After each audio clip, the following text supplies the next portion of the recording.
We're back again at Knotfest 2025, and we've got the pleasure today of speaking with Jake from In Heart's Wake. Welcome. Hey. Come in. So you guys, your first cab off the rank today, and I don't think we've ever done an interview this early before. Like, are they testing you or are they testing us? Great question. I think they're testing both of us just to see to make sure that we're awake and that catering's functioning early. And is it? Yeah. Yeah, nice. It works. There's coffees. It's all happening. Nice. Now, the first show of the Knotfest 2025 was in Melbourne on Friday, which was 2 days ago. So, asking the obvious question, but how was it? We've seen the photos. Yeah, it was really good. I'm glad they started it down in Melbourne. From what I hear, it was one of the bigger ones, and it's good because everyone's able to push and promote how good it was. The other cities have a chance to go, oh wow, this is happening. Let me come and. So it started with an explosion is probably the best way to put it. And how was your set, man? Did you nail it? It was way better than I thought it was going to be, because we had guests dropping in and doing things. For people coming from New York, people, Jamie, we had a few. Put it this way, people coming and doing things, but it wasn't rehearsed. We always talked about it. When that shit happens, you don't know how it's going to go. There's an organised chaos and just a trust, and it went really smoothly. Yeah, so I'm pleased. Does that mean that's happening again today? We're going to get a few surprises? Yeah. Well, the surprise that happened in Melbourne, if you know, then it's not a surprise. But yes, it's happening today, and it works. So don't look it up, just stay surprised. That's it. This isn't live, is it? No. No, Jimmy hasn't done his hair. No, not yet. All good. All right, so we did have a chat a couple of moments ago. I did review your last album, and I'll give you a bit of a backstory. So when I jumped in to review it, I actually thought I'd reviewed you before and possibly shit-canned you, but I hadn't, which is a good thing. So I jumped in, and mate, it was an absolute fucking banger of an album. How's it been received? Really good. It's like, I feel like this record is, use of a better term, it's what comes to my mind. Like, meat and potatoes, like the solid stuff that you just like, it scratches an itch. Yep. And it feels good to have, but it's not the most exotic cuisine that you might order at some fancy restaurant. But it does that roast dinner really well, in that it was what we felt it needed to be created at the time, with all of the anger expression, the passion and the drive to reclaim the band and just be a heavy four-piece. Yep. Rather than putting bells and whistles and wanting to recreate the genre. Yeah. It was just really satisfying. So I'm stoked with how it's been received. It's really heavy and really solid, and it just keeps up that pace all the way through, which is good. It keeps up the pace, and it's authentic to how we were feeling, rather than just trying to be a heavy, relentless record. It was like, this is how we feel, so it just was perfect alignment of the two. Okay. Yeah. And we just talked about your collabs on stage, people coming up, so the album's full of them too. The album is. All of our albums have always been bar one. It's just something we've always done from moment one, is collaborate. Yeah. So big question, without pissing off any of your friends, what's your favourite one? Look, the favourite one, it's probably two. There's twofold. I really enjoyed working with Winston, because I've always looked up him, like as a kid, going to some of his first shows. I was the young teen there going to him, and just admiring what they were doing back then, and still admiring what they're doing now. Getting to collaborate with him was just a really, really cool and great opportunity.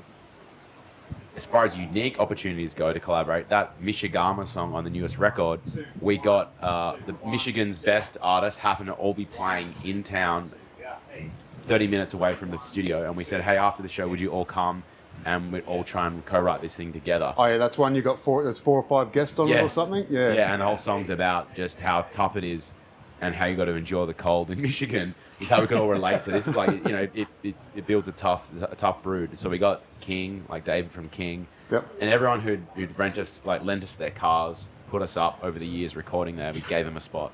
Okay, cool. Without the live collaborations that might happen today, have you got any more coming up for future releases? Anything you can let us know about? Collaborations? Yeah. No, usually the song will speak. The song will speak who needs to be involved, rather than lining up the artist first. So there's nothing lined up for now. Nothing lined up. Can I actually interject there? Like, I've heard a lot of people say that, like, the song will speak to the artist. Like, what do you actually mean by that? A lot of musos out there, or people that are non-musos, who think, like, how can a song speak? Like, how? It's kind of like, whose voice is going to sound good in this, or like what actor would suit that character in the role of a movie. Like, you're probably not going to put The Rock in the next Dune film. unless he was playing like the Jason Momoa character. You know, he wouldn't put him as a lead. Timothy Chalamet's going to be someone much more vulnerable. And so I feel like it's creating the setting and being like, oh, Winston's a good narrator for something like this. That feels really speaks to this sound. And I feel like that's kind of what I mean in that sense. So either the story or the song itself musically will determine. I feel that one in particular, he did fit in really well. Like it was just meant to be there. That's right. And him and I, we bumped into each other cleaning up the flood, like cleaning up from a flood. Okay. And that's how. So the story was like, we know what happened.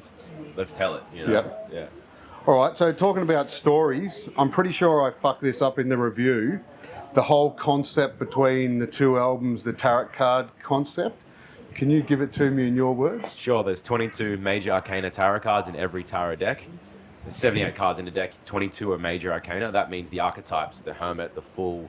All these characters are always found in Star Wars and Lord of the Rings. You know, the wizard, there's the magician. So those archetypes have always been in the tarot decks. Because there was 22, way back when, my mum's a tarot reader, still is. We did divination, and it just so happened that we had 11 songs. We picked the 11 cards that were appropriate for the meanings of those songs. There was always 11 left over that we knew they were there. It wasn't like we have to do it, but it was just an awareness. This was the perfect time to come back, revisit it 12 years later, and finish off that story. Yep. So that's my spiel. Awesome. So you do think about your songwriting quite a bit. Oh, definitely. Yeah. So there's even hints at how the tarot cards look is in the lyrics in some of the songs. And also those collaborating artists, they might represent those storytellers or those archetypes in the song. Yeah. So pretty intentional.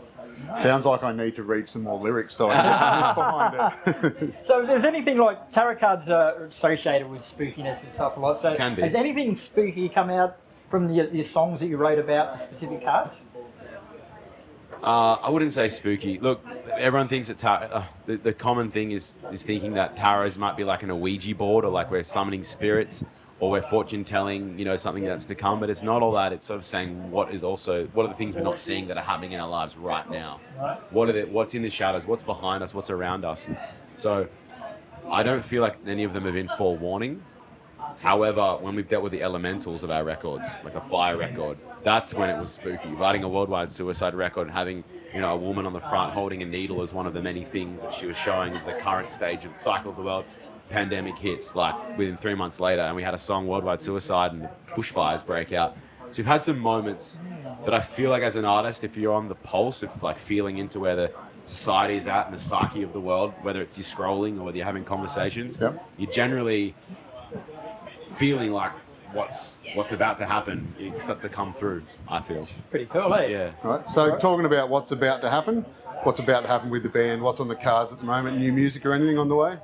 Not yet. This is right now. It's like, let's tour this thing and really show what we can do as a 4-piece, and also surprise people rather than showing the band as one man down. Let's show them us what we're like stronger than ever with the 4 foundational members.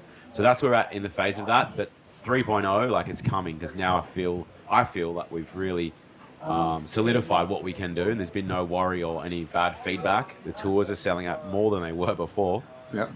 So I'm excited for what's coming. Yeah, because it's setting us up for something big. Awesome. Very nice. So we're going to have to call it quits today because somebody else wants your time, brother. But thanks very much. Always a pleasure chatting with you. Pleasure, lads. Thanks, Thank Jake. you.